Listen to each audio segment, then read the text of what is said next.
అందరికీ నమస్కారం. ఈ వీడియో చూసే ముందు ఓం నమ శివాయ అని కామెంట్ చేయండి. కొన్ని నియమాలు పాటించే వారి ఇంటికి లక్ష్మీదేవి కదిలి వస్తుంది అని చాణక్య నీతి సూత్రాలు చెబుతున్నాయి.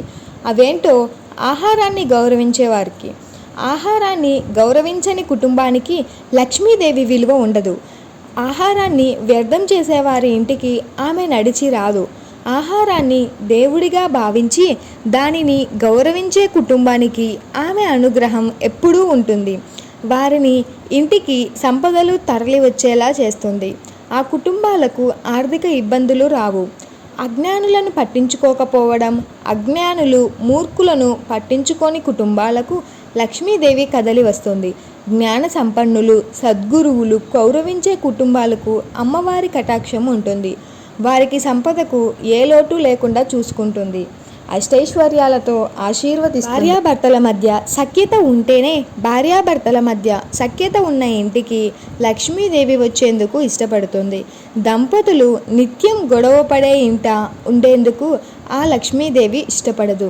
భార్యాభర్తలు ఎల్లప్పుడూ సుఖ సంతోషాలున్న ఇంటిపైనే వరాల జల్లు కురిపిస్తుంది. విభేదాల జోలికి వెళ్ళకూడదు.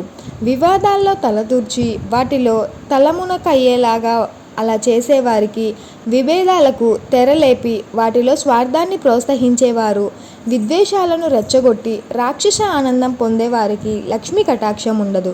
వాటన్నింటినీ దూరంగా ఉండే కుటుంబాలకు అభయహస్తం ఇస్తుంది. సిరి సంపదల వర్షం ఇస్తుంది. నిత్యం గొడవలు, చికాకులు, కోపతాపాలు ఉండే ఇల్లంటే అమ్మవారికి ఇష్టం ఉండదు. అలాంటి వారు వేల్పుగా కొలచి దండాలు పెట్టిన తల్లి ఆశీర్వాదం లభించదు. తప్పుడు మార్గంలో వెళ్ళకూడదు. తప్పుడు మార్గం పట్టి అక్రమంగా డబ్బు సంపాదించే వారికి లక్ష్మీదేవి అనుగ్రహం ఉండదు. అలా సంపాదిస్తే ఎలా వచ్చిన డబ్బు అలాగే వెళ్ళిపోతుంది. శ్రమించి సంపాదిస్తే ఆ డబ్బు ఎప్పటికీ నిలుస్తుంది. అందుకే ఎలాంటి తప్పు చేయకుండా ఉండేందుకు ప్రాధాన్యం ఇవ్వాలి. వీలైతే లేని వారికి సాయం చేయాలి. మనకు గతంలో సాయం చేసిన వారి పట్ల విధేయతతో ఉండాలి. వారికి సముచిత గౌరవం కూడా ఇవ్వాలి. మీకు ఈ వీడియో నచ్చితే please do like, share and subscribe to my channel.